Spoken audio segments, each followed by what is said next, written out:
Hey, I'd like to welcome you to another episode of Mission Matters. My name is Adam Torres, and if you'd like to apply to be a guest in the show, just head on over to missionmatters.com and click on Be Our Guest to apply.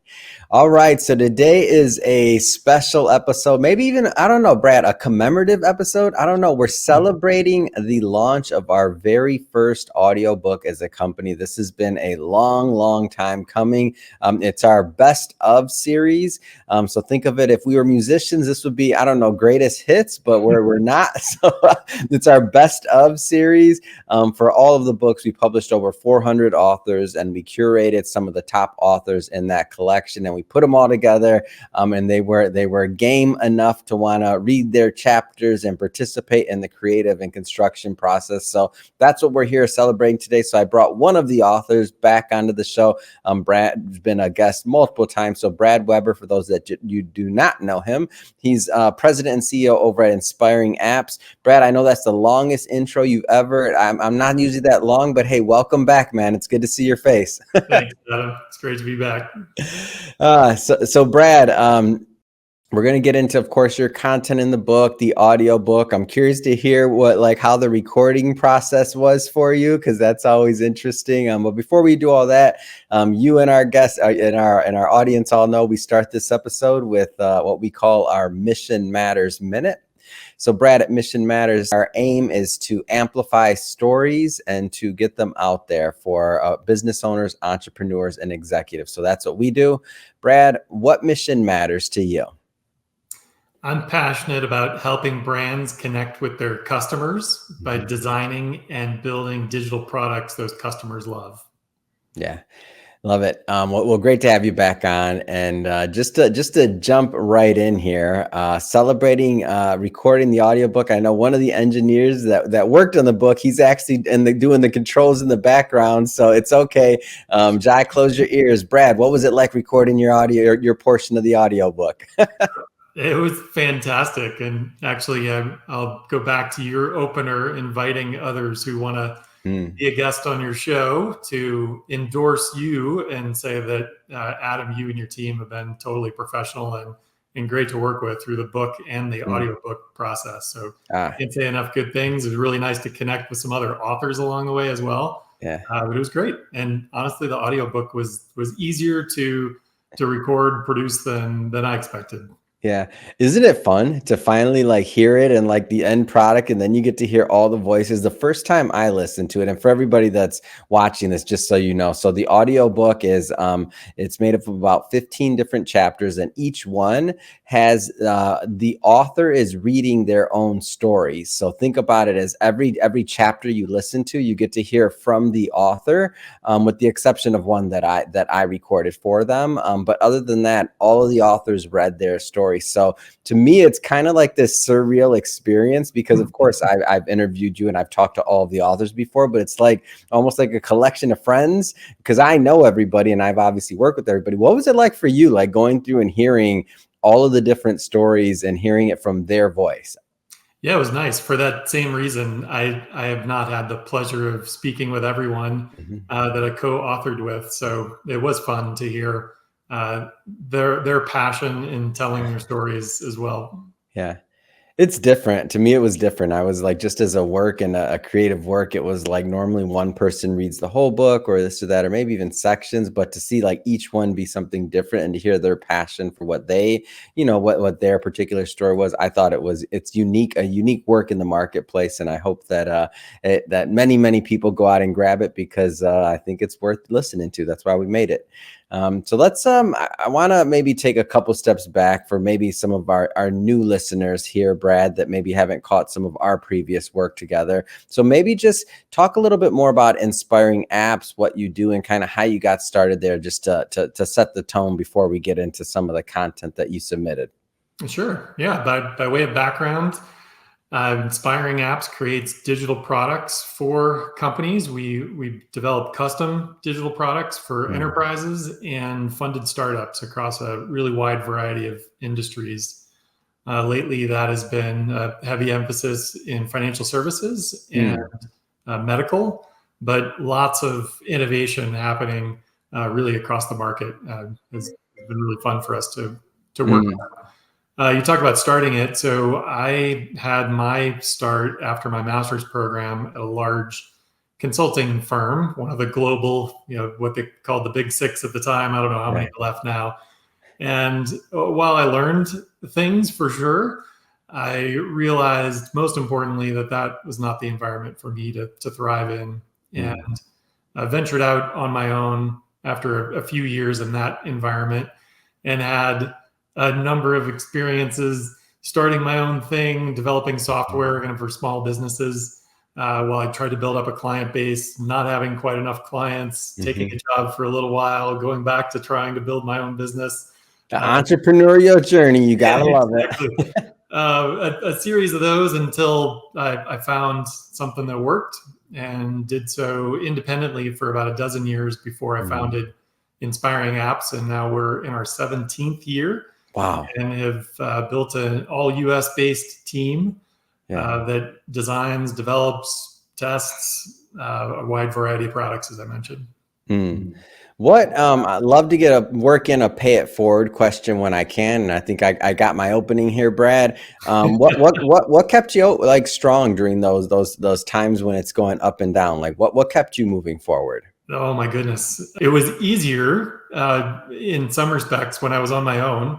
There Yeah. were just fewer moving parts. And honestly, I think that having that success on Mm-hmm. my own is what really helped me once I started to grow a team. As Mm. as things got challenging, I needed to hear my inner voice saying, "You've done this before. Yeah. You know how to push this forward. You know how to succeed." And that, along with having a great team to support me through this, has really led to the success that we've enjoyed as a group. Mm. So going a little bit further into what you're doing right now, I know since we last spoke, I mean, you're my guy when it comes to this apps, anything like this, just period. Like I'm like, okay, Brad, like what should I be thinking about? I'm hearing all this noise. All I'm hearing right now is AI, AI, AI. What have you been? What kind of conversations have you been having since we last spoke?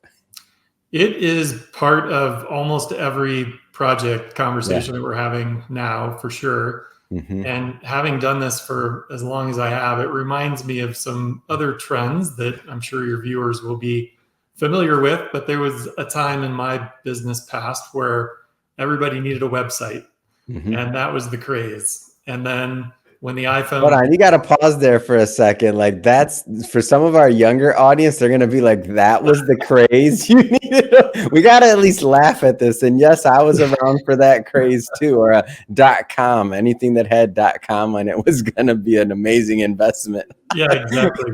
Go Uh, ahead, please. I just had to pause for that one so that our younger listeners would get it. Yes, that was a craze. You need a website. yes, I appreciate you calling that out, Adam. I'm sure there are a number of people who just decided to tune out the old guy.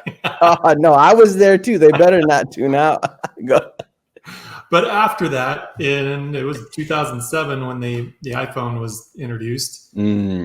There was another Oh, wave. that was a great craze. I think I was too busy working at that point to understand what was going on, like actually working. I just graduated college, so I was busy doing that to have the time to, but that was a great craze. I'm like, what are all Yeah, these lines about? What's all this other stuff going on? What yeah, sold out phone? Who cares? That was amazing. yeah. So during that time, and it's tempered somewhat, but Mhm. there were definitely years in there where every business felt like they needed an app. They needed a mobile app Yeah. to be relevant, just like the web before. And I Mm. see some commonality with the AI craze that's happening now. It's fabulous. I mean, much like Mhm. the introduction of the iPhone and the Android platform to Yeah. follow. Uh, it's going to impact our lives in really meaningful ways. But Mhm. what I recommend to businesses who are getting caught up in the frenzy is to Mm. really focus, as you do for all things like this, on what problem is it that you're trying to solve. Mm. What is the challenge specifically? And then we have loads of tools in our toolbox. AI is a big one right now. It's kind of a sledgehammer at the moment, but there are a lot of tools in the toolbox to Mm. solve a variety of business problems with a digital product. And Mhm. that's just one way that we can help either Yeah. save people time, improve the quality of whatever it is that they're producing, Mm-hmm. maybe offer suggestions or slice and dice data in ways Yeah. that they hadn't considered before. Those are all some of the benefits of AI, but it really needs to be serving a specific purpose. Mm-hmm. And don't just jump on the AI bandwagon because you see your competitors doing it and feel like you Yeah. have to do something. What excites you about AI right now? Like you mentioned it having the ability to help us or to progress us. Like what excites you about it right now? It could be technology, could be how it's helping business. I mean, whatever, it doesn't matter. Like it could be something for just for fun. I don't know. What excites you about AI right now? It is phenomenal and honestly amazing, even as somebody Mm. like me who's been in the industry for so long, to see how rapidly it's advancing. Yeah. It seems like not long ago we were kind of wowed by the fact that you could point your camera at a piece of fruit and it would know the difference between an apple and a banana. Like, ooh, Yeah. that's great. And now it's writing entire articles for us. Yeah. It is categorizing data in unique ways, as I Yeah. mentioned before. It's pretty impressive. And what's happening with mixed media now, with Mhm. photos and videos coming into the mix as well. It's not just working with text, but being Yeah. able to generate original, quote unquote, Yeah. derived original video content or photo content from prompts that we give it Mhm. is pretty cool. It's fun to think about how we might apply that for business purposes. And to me, it's interesting to see how fast it's moving. Like Yeah, even how like, some of the original written content, I don't even have to get into the video because that's moving too. The like all of it, generative, anything, like it's just moving so fast and getting so much better. It changes my concept of 5-year planning. I feel like anybody that's in a creative field that, I mean, in the past, like how do you even build a studio and plan for your studio in terms of 5 years now? I don't feel right. like you can go more than 2 because by the time, even in investments in large amounts of equipment or things, I'll give you an example, and this might be a bad one, is they say that AI is not replacing jobs or this or that. Well, I can tell you one very specific one where I'm like, oh, wait a minute. And that is one of these conferences that we covered recently. And this person still works for us. So I'm not saying it's replaced their job, by the way. I'm not saying that, but it did replace the need for an entire person at a conference for us when we're shooting. Why? Because I bought last minute, the person couldn't come, and I Mhm. bought an AI camera. And it was phenomenal. And I was like, wow, like this is like, I mean, it did exactly what we needed it to do, put it that way, for the size of production and other things. So that was the first one that directly, I would say, affected Mission Matters, our business, in terms of like production, like outwardly, where it was an actual Yep. person. Everything else we've added before, whether it's like, increasing the quality of a video, increasing the quality, that's all just been adding a layer. Nothing until that moment was there, like it was more like a fork in the road versus adding a layer of improvement. And I was like, wow, how does somebody even plan for 5 years now? Yeah, I think that's a great point. I agree with you. There's a lot of talk about this not taking jobs, not replacing people. There Yeah. will absolutely be jobs that go away as a result of this, Yeah. even if it means that we're making the existing team more Hmm. productive and don't need to hire somebody. It might not be that Yeah. someone gets fired because Yeah. AI took their And job. that's been our experience, just to throw that out there. Like Yeah, not trying to be politically correct, but I'm just letting people know that's been our experience, yeah, is that now we're able to do more with, I won't say less, but with higher skilled individuals that have been trained on better tools. Every yeah, employer wants to enable individuals in their employee to feel, needed, wanted, invested in when it comes to training and otherwise. So it's a greater work environment, in my opinion. Go ahead. I just wanted to throw that out there to clarify, just in case somebody thought nobody lost their job. It's okay. yeah. Totally agree. And regarding the speed, Mm, ChatGPT, or OpenAI had been doing their work for years behind the yeah. scenes. It really came into its own last spring, kind of early spring. And I was fortunate to attend a Microsoft event in New York where they were demoing the capabilities at the time, and it was Mm, impressive. Even then, there were some things that got my attention, and I was kind of excited about it. mhm. In November, I got an update on where things had gotten just in 6 months, and again was shocked at the progress that was made. And Yeah. then for those people who follow this in the industry, Google had their developer conference this week and announced things. Again, we're now like 6 months after that, and some of the things that they're adding to their platform, I wouldn't have imagined a year ago sitting in that Microsoft office would have been possible now. So it's an impressive pace of innovation. It's pretty cool. Yeah, I think it's fun. I think it's a fun space. I think it's, I tell people, I just think they should just get involved, like get involved, understand, know, especially for, I mean, two different sides of this. In your personal life, whatever, do what you want. But in your business life, like I'll give you one that you may or may not know about, Brad. And this changed our complete business, like literally, I shouldn't say it wasn't a big part of our business, but we had Amazon released a update to their publishing platform. And no, I'm not an affiliate. I don't get paid for this, anybody that's listening, but they essentially did it to where you can now use an AI voice integrated in their platform, though there are plenty of them, to record audiobooks now. So it's like, wow. Like, so we did one of our books, not one of my books that I wrote. So Driven, I was considering, okay, am I going to read this? Am I going to go in studio? Am I do all this? I get an email to be a part of their beta. I clicked the button, and I swear it was within 10 minutes, there was an audio book already published for that book. AI voice that was pretty dang good. Like, I was like, it's business content. I'm not an actor. What was I going to do? I don't know how much, I don't know, like all self like assessment, and like, I don't know, the AI might have read it better than me, Brad. I'm not that good at that. So like, so now you think about that entire industry.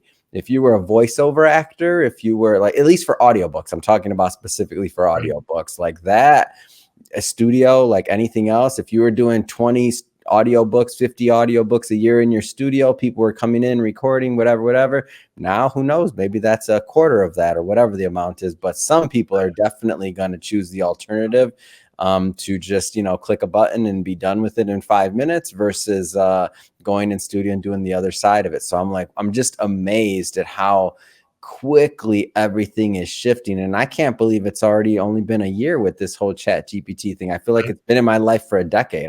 I feel like. Yeah, it's hard to imagine what next year will hold. Oh, well, I'm gonna bring you back, and I'm be like, Brad, what else should I be thinking about?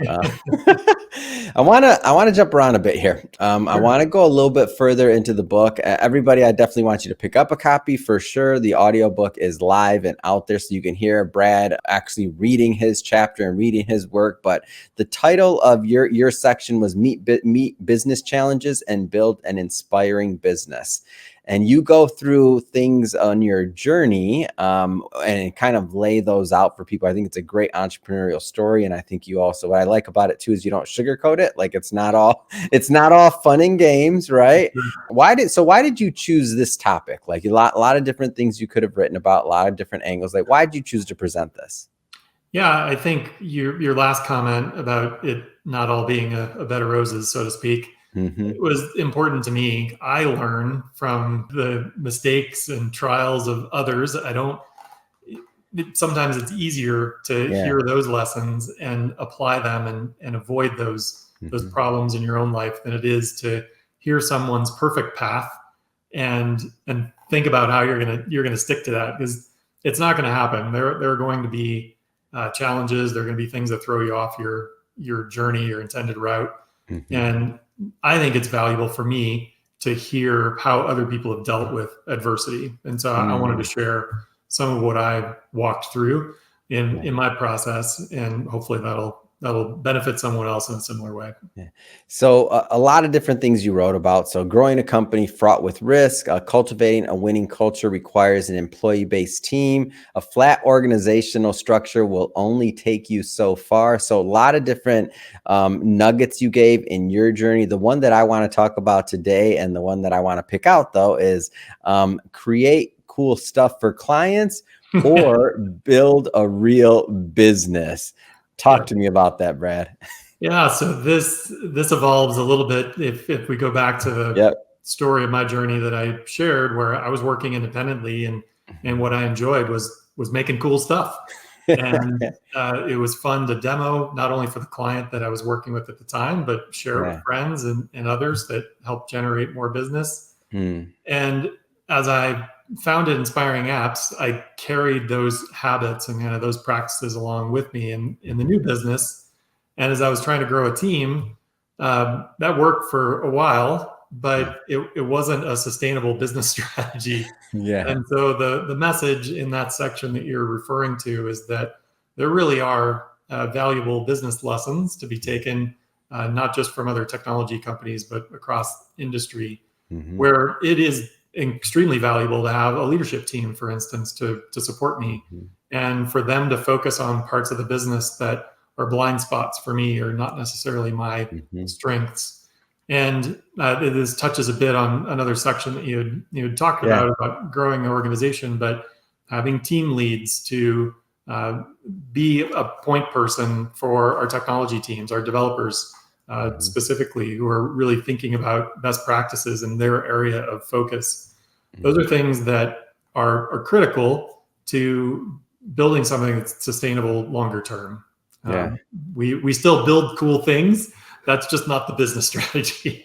Yeah. And I'll tell you, this is such a, I feel all business owners kind of make these trade-offs. They just don't word it that well, like build cool things. Like everybody wants to serve their company or their clients, and now with AI, I mean, this is a funny part is I didn't even mean to tie that into the book, but when you think about like all the new toys there are out there for people to start, exploring with and doing, and even if it is a new technology or a new thing, I like your process of thinking, okay, well, who's going to lead that project, right? Like, are you just because you were able to get a new piece of software, a new thing, or otherwise, how are you going to implement that? Like, what's going to be the tracking? Does it make sense for your business? Does it add to whatever the objective was that you thought it was going to do, or is it just going to be cool?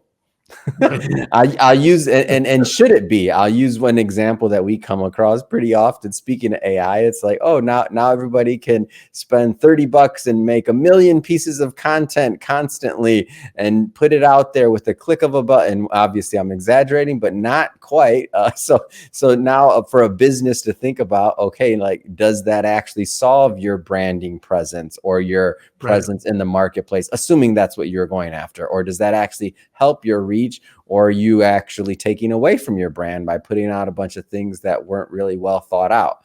And now it's going to be really hard to clean those up. So it's this constant, I feel, trade-off of what you're doing, like publicly, obviously, and what you're doing to build, but then also what you're doing internally, how you're designing those processes. In the case of what you talk about, as you mentioned again in one of the previous side, is like the organizational structure and like what's next with that and how that develops. So I'm a fan of the way you laid this out, because it really does give an overview, and it gives some really good milestones and touch points, if you will, for people to kind of reassess after you read it, or in this case, listen to it in the audiobook and go back and say, do I need to revisit that in my organization or in my situation? So I know there's a lot of different takeaways and nuggets here, but if you had to narrow it down to one, what do you hope your readers will walk away with from this experience and from reading your work? What do you hope they'll walk away with? There's a lot in there, as you had mentioned. I think we've touched on some of them. I'll bring up a new topic that I think is really been extremely valuable for me, is the importance of company culture, and how for us, I tried to build a team of contractors in the early days, and that it is challenging for many reasons, but one of the areas where it's particularly challenging is to establish a company culture, because if you've got contractors who are coming and going pretty frequently over time, there's not a common thread that's running through your projects, running through the people that stay. And having employees on our team now exclusively has really made a huge difference for us. And we just celebrated somebody's 14th year at Inspiring Apps this week, and we've got another 14-year anniversary coming up next month. Congratulations. That's amazing. There are a lot of people who've been with us for 5-10 years or more. And I think it's a differentiator for us. Not only is it really a pleasure to work with people that you get to know over that period of time, Yeah. but there's so much institutional knowledge that stays in the company from project to project that benefits our clients as well. It's been incredibly valuable. Wow. It's amazing. Well, Brad, really want to thank you again for participating in this most recent release of our Best of Series, Volume 1 of Mission Matters. So really excited about it. For everybody that's watching, we're going to put some links in the show notes so that you can click on the links and just head right on over and pick up a copy. But Brad, if somebody wants to connect with you and your team and they want to talk more about what you're up to over at Inspiring Apps, how do they do that? Our website, certainly InspiringApps.com, and we're fairly active on LinkedIn as well. And you can find us there as Inspiring Apps. Perfect. And for everybody watching, we'll also put those links in the show notes so that you can head right on over to Inspiring Apps. And speaking of the audience, if this is your first time with Mission Matters, this is a daily show. Each and every day, we're bringing you new content, new thought leaders, new episodes.